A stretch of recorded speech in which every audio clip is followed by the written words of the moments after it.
السلام علیکم۔ آج کے اکانومک اور کموڈٹی راؤنڈ اپ کے ساتھ میں ہوں آپ کا ہوسٹ علی محمد عثمانی۔ جہاں جہاں پاکستان کی معیشت کے اندر ہم نے بات کی کہ بہت بہتری کے اثرات آتے ہوئے دکھائی دے رہے تھے، وہیں پہ معیشت کے اندر ہمیں اب استحکام بھی آتا ہوا دکھائی دے رہا ہے، اور لگ یہ رہا ہے کہ آنے والے دنوں کے اندر پاکستان کی معیشت جو ہے وہ ترقی کی راہ کے اوپر اپنا قدم جمانے کی شروع کر سکتی ہے۔ اسی کا پیش خیمے کے حوالے سے بات کریں تو پاکستان میں جو فارن ایکسچینج ریزرو جو کہ اسٹیٹ بینک آف پاکستان کے پاس اور کمرشل بینک کے پاس ہیں، ان کی مجموعی طور پہ ویلیو تقریباً 19.9 بلین یو ایس ڈالر کی ہو گئی ہے۔ اس کے اندر اگر ہم بات کریں تو کمرشل بینکس کے پاس تقریباً 7.2 بلین یو ایس ڈالر کے ذخائر ہیں، اور اسٹیٹ بینک آف پاکستان کے پاس 12.7 بلین یو ایس ڈالر کے ذخائر موجود ہیں۔ تو مجموعی طور پہ ہم نے دیکھا کہ پاکستان کے اندر جو اس وقت زر مبادلہ کے ذخائر کی پوزیشن ہے وہ کافی مستحکم ہوتی ہوئی دکھائی دے رہی ہے۔ ساتھ ہی ساتھ بات کریں کہ گزشتہ ہفتے پاکستان نے تقریباً 119 ملین یو ایس ڈالر کی جو ہے پیمنٹ بھی کی تھی، ڈیپس کے اگینسٹ پیمنٹ کی تھی، تو اس کی وجہ سے ذخائر کے اندر تقریباً 11 کروڑ 90 لاکھ کے جو ہے تھوڑا سا ڈکلائن بھی دیکھنے میں آیا، مگر اس کے باوجود بھی پاکستان کے زر مبادلہ کے ذخائر میں جو ہے اسٹیبلٹی آتی ہوئی دکھائی دے رہی ہے۔ انہی ساری صورت کے پیش نظر اگر ہم بات کریں کہ آئی ایم ایف کا جو ایکسٹینڈڈ فنڈ فیسلٹی کا پروگرام تھا 6 بلین یو ایس ڈالر کا، جو کہ کرونا وائرس کے بعد مؤخر ہو گیا تھا، اگر وہ بھی اپنے لیولز کے اوپر آگے چلنا شروع ہو جاتا ہے تو ملک کی معیشت کو اور زیادہ سپورٹ اور اسٹیبلٹی مل سکتی ہے۔ انہی ساری چیزوں کے پیش نظر ہم یہ دیکھ رہے ہیں کہ جہاں پہ ان سارے چیلنجز کا سامنا وزیر اعظم عمران خان صاحب کی گورنمنٹ کر رہی ہے، آگے جا کے اکتوبر کے ماہ کے اندر بھی پاکستان کو انہی ساری چیزوں کی جو ہے explanation F A T F کو سامنے بھی دینی ہوگی، یعنی قانون سازی کے حوالے سے جو کام کیا جا رہا ہے پاکستان کے اندر، بالخصوص اینٹی منی لانڈرنگ ایکٹ کے تحت اور ٹیرر فائننسنگ کو روکنے کے لیے، اس کے اوپر بھی وزیر اعظم عمران خان صاحب کی ٹیم اگر سکسیسفلی اپنی چیزوں کو ایف اے ٹی ایف کے سامنے رکھتی ہے اور اس سے جو ہے وہ ریویو کو سکسیسفل بناتی ہے، تو پاکستان کی معیشت کے لیے ایک سنہرا باب کھل سکتا ہے آگے جا کے۔ تو یہ بہت ہی زیادہ پیش رفت ہو رہی ہے، مگر وہیں پہ ہم بات کرتے ہیں ساتھ ہی ساتھ کہ ملک کے اندر جو ڈیولپمنٹل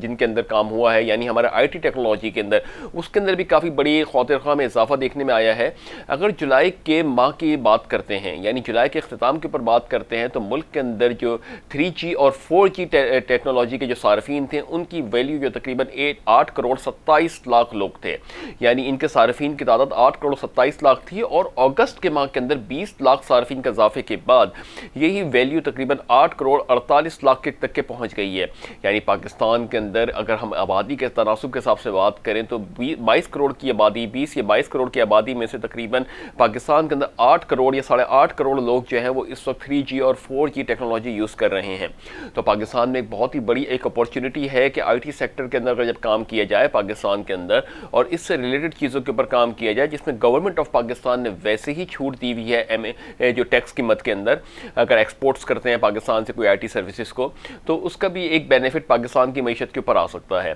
تو یہ تو کافی چیزیں ہیں جو ڈیولپمنٹل فیز کے اندر اگر ہم بات کرتے ہیں، مگر وہیں پہ جو ہم نے اپنے ناظرین سے بات کی تھی کہ جو لاہور موٹر وے کے اوپر جو زیادتی کا واقعہ آیا تھا اس کے اوپر کیا پیش رفت ہوئی ہے، تو اس کے اوپر سب سے بڑا لمحہ فکر یہ ہے کہ جو ایک مرکزی مجرم تھا وہ ابھی تک گرفتار نہیں ہو سکا ہے، نہ ہی وہ قانون کی گرفت میں آیا ابھی تک۔ ان ساری چیزوں کے اوپر اگر ہم دیکھیں تو لگتا یہ ہے کہ جیسے جیسے دن بڑھتے جا رہے ہیں یہ معاملہ ٹھنڈا ہوتا چلا جا رہا ہے، گرچہ اس کے اوپر ایکٹیویٹیز ہو رہی ہوں گی پیچھے، مگر فی الحال یہ ایک جو اس کی سیویریٹی تھی کہ جو عوام میں غم و غصہ تھا، وہ لگتا یہ ہے کہ یہ میل ڈاؤن ہوتا ہوا جا رہا ہے۔ اگر ہم نے اس کو پھر اسی طریقے سے جانے دیا تو پھر آنے والے دنوں کے اندر خدا نخواستہ پھر ایسے واقعات ہوتے رہیں گے، اور یہ ساری چیزیں پھر ایک نیوز کا حصہ بنیں گی اور پھر کہیں جا کے مدھم ہو جائیں گی، پھر یہ سلسلہ اسی طریقے سے جاری رہ سکتا ہے۔ تو اس کے اوپر بروقت کارروائی کرنی چاہیے، اور اس پہ قانون طور پہ عمل بھی کرنا چاہیے۔ جو بھی اس کے اوپر لوگ ملوث ہیں اس کے اوپر سخت سے سخت کارروائی ہونی چاہیے، اور ایسے قانون مرتب دینے چاہیے کہ اگر کوئی شخص ایسی کارروائی کرنے کا ارادہ بھی کرتا ہو تو وہ اپنی اس سزا کے تعین کا سن کے ہی یا اس کے خوف سے ہی وہ اس کم از کم جو ہے وہ اس جرائم سے اپنے آپ کو دور رکھنے کی کوشش کرے۔ تو یہ ایک چیزیں ہوتی ہیں جس کے اوپر اگر ہم بات کریں تو یہ ایک بڑا لمحہ فکر ہے۔ ساتھ ہی ساتھ وزیر اعظم عمران خان صاحب نے ایک بڑی پیش رفت بھی ساتھ ساتھ کر رہے ہیں، پاکستان کے اندر انٹرنل چیلنجز کے حوالے سے بھی بات کر رہے ہیں، قانون سازی کے حوالے سے بھی بات کر رہے ہیں۔ یہی عمران خان صاحب کہتے تھے کہ پنجاب کی جو پولیس پولیس کا سسٹم ہے وہ کرپٹ ہو چکا ہے، اس کو تبدیل ان کو جب ان کی گورنمنٹ آئے گی تو کے پی کے سسٹم کے تحت اس کو جو رینیو کریں گے یا اس کے اندر جو ڈیولپمنٹ کریں گے، مگر ان کی گورنمنٹ کو آئے بھی تقریباً 2.5-3 سال ہونے والے ہیں اور ابھی تک کوئی ایسی پیش رفت ہوتی ہوئی دکھائی نہیں دے رہی ہے۔ تو لگتا یہ ہے کہ جتنے بھی دعوے چاہے کسی بھی گورنمنٹ کے دور میں کیے گئے ہوں، وہ کرسی ملنے کے بعد ان دعووں کی اپنی حیثیت کیا رہ جاتی ہے یہ ابھی تک ہم سمجھ نہیں پا رہے ہیں بحیثیت پاکستانی۔ یعنی جتنے بھی دعوے پچھلی گورنمنٹس کے دور میں بھی کیے گئے تھے، جس میں بجلی کے خاتمے کے اوپر بات کی جا رہی تھی، جس میں کرپشن کے خاتمے کی بات کی جا رہی تھی، پاورٹی کے خاتمے کی بات کی جا رہی تھی، وہ سب وہیں پہ اپنی جگہ اسٹینڈ آف کھڑے ہوئے، اور ساتھ ہی ساتھ جو ہے پولیس کے سسٹم کے اوپر بات کی جا رہی تھی جس میں اندر 2.5 سال ہو گئے، اور 2.5 سال کے بعد بھی آپ کے اندر اگر اس ٹائپ کی اسٹیٹمنٹس آ رہی ہیں کہ ابھی بھی ان کو ریوائیو کرنے میں ٹائم درکار ہوگا، تو یہ بہت بڑا لمحہ فکر ہے۔ عوام الناس جو ہے وہ ان چیزوں کو بڑا کیلکولیٹ کرتی ہے، اور ایسا نہ ہو کہ جو عوام الناس پریویس گورنمنٹس کے بارے میں اپنی ایک رائے رکھتی ہے، ایسا نہ ہو کہ اس گورنمنٹ کے بارے میں بھی کچھ ان کی رائے ایسی ہو جائے۔ فی الحال عوام کا سپورٹ پورا پی ٹی آئی گورنمنٹ کو ہے، عمران خان صاحب کو ہے۔ دیکھنا یہ ہوگا کہ کس طریقے سے عمران خان صاحب کی گورنمنٹ جو ہے وہ عوام کے اعتماد پہ پورا اترتی ہے، اور عوام سے کیے گئے وعدوں کے اوپر جو ہے ان کو گڈ نیوز یا ان کو ریلیف پیکیجز اناؤنس کیے جاتے ہیں، یا ایسی چیزیں ہم نہیں کہتے کہ ہمارے کو ریلیف پیکیجز دیے جائیں، بلکہ ہم یہ کہتے ہیں کہ ایسی اپارچونیٹیز کریٹ کی جائیں کہ ایک تو ہیریسمنٹ نہ ہو اس کے اندر، اور دوسری چیز یہ کہ ہم اس کے اندر جو کام کرنے جا رہے ہیں یا جو بھی اس کے اندر ہم اپنا بزنس کر رہے ہیں، اپنی ایکٹیویٹیز کر رہے ہیں، اس کے اندر ہمیں آسانی اور سہولیات فراہم کی جائیں۔ یہ ایک ریکویسٹ ہے گورنمنٹ آف پاکستان کی جانب سے۔ آگے گورنمنٹ آف پاکستان بہتر جانتی ہے کہ کس طریقے سے اپنے عوام کو جو ہے تحفظ دینا ہے، اس کو سہولیات فراہم کرنی ہے۔ یہ تو تھی کچھ ڈومیسٹک نیوز۔ اب ہم بات کرتے ہیں عالمی خبروں کے اوپر، عالمی مارکیٹس کے اوپر بات کرتے ہیں، بالخصوص کموڈٹی مارکیٹس کے اوپر بات کرتے ہیں۔ اگر کموڈٹی مارکیٹس کے حوالے سے بات کریں تو گولڈ اس وقت تقریباً $15 نیچے آنے کے بعد $1861 پر آؤنس پہ ٹریڈ ہو رہا ہے۔ سلور اس وقت تقریباً $0.36 نیچے آنے کے بعد $22.83 پر آؤنس پہ ٹریڈ ہو رہا ہے۔ کروڈ تقریباً 40 سینٹس نیچے آنے کے بعد $39.91 پر بیرل پہ ٹریڈ ہو رہا ہے۔ برینڈ تقریباً 31 سینٹس نیچے آنے کے بعد $41.63 پر بیرل پہ ٹریڈ ہو رہا ہے۔ مجموعی طور پہ آئل کے اندر ابھی ڈیکلائن آتا ہوا دکھ رہا ہے، مگر ایک بڑی نیوز جس کی وجہ سے آئل کو تھوڑا سپورٹ مل سکتا ہے، گرچہ یہ نیوز انڈسٹری وائز تو بہت ہی نیگیٹو ہے، مگر اگر اس نیوز کو اگر ہم اینالائز کرتے ہیں تو اس نیوز کا جو امپیکٹ ہے وہ آئل مارکیٹ کے اوپر پازیٹیو آ سکتا ہے۔ اس کی وجہ یہ ہے کہ نارویئن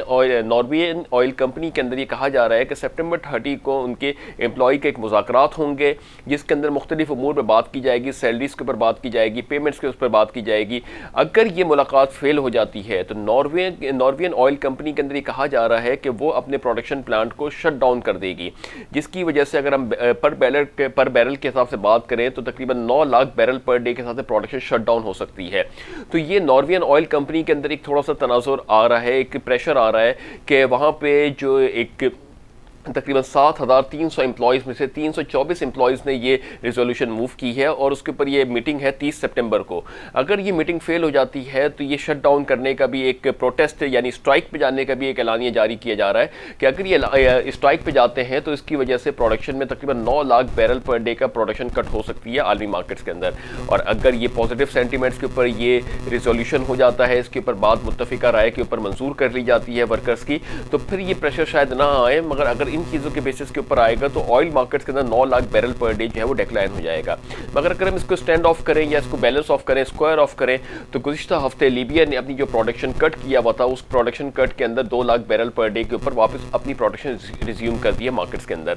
تو یہ ایک بڑا ایک سینٹیمنٹ اس وقت چل رہا ہے کہ آئل مارکیٹس کے اندر، انٹرنیشنل مارکیٹس کے اندر بڑا ایک پینک سی سچویشن آ رہی ہے۔ گولڈ اس وقت کنٹینیوس ڈیکلائننگ فیز کے اندر جا رہا ہے۔ آئل اس وقت رینج باؤنڈ چل رہا ہے $39 پر بیرل کے اوپر، مگر دیکھنا یہ ہے کہ آنے والے دنوں کے اندر کس طریقے سے یہ معیشت کو، عالمی معیشت جو ہے وہ اس سینیریو سے باہر نکلے گی، کیونکہ ابھی بھی کووڈ-19 کا جو پینک ہے وہ ابھی بھی اس وقت مارکیٹس کے اندر برقرار ہے۔ اسی ساری چیزوں کے پیش نظر ہم امید یہ کرتے ہیں کہ آنے والا ہفتہ بلکہ آنے والا مہینہ جو پاکستان کے لیے بڑا امپورٹنٹ ہے، بالخصوص فیٹف کے حوالے سے، پالیسی میکنگ کے حوالے سے، اس کے اوپر کیا پیش رفت ہوتی ہے، یہ بھی بڑا لمحہ فکر ہے، بہت ہی امپورٹنٹ نقطہ نظر ہے کہ کس طریقے سے پاکستان فیٹف کو مطمئن کرتا ہے۔ امید یہ کرتے ہیں کہ جس حساب طرف سے پاکستان گورنمنٹ نے اپنے رپلائی سبمٹ کیے ہیں FATF کے سامنے، تو ایکسپیکٹ یہ کر رہے ہیں کہ پاکستانی گورنمنٹ بڑی آپٹیمسٹک ہے کہ پاکستان اپنے اسٹیٹس گرے سے نکال کے وائٹ میں لے آئے گا۔ تو یہ ساری نیوز سے ایکسپیکٹ یہ کر رہے ہیں، امید یہ کرتے ہیں کہ آنے والے دن پاکستان کے لیے خوشخبری لے کے آئیں، پاکستان کے لیے ایک ترقی کی راہ کو ہموار کریں۔ تو اس دعا کے ساتھ کہ اللہ تعالیٰ پاک سرزمین کو شاد باد آباد رکھے، اپنا بہت بہت بہت خیال رکھیے گا۔ اپنے ہوسٹ علی محمد عثمانی کو اجازت دیجیے، اللہ حافظ۔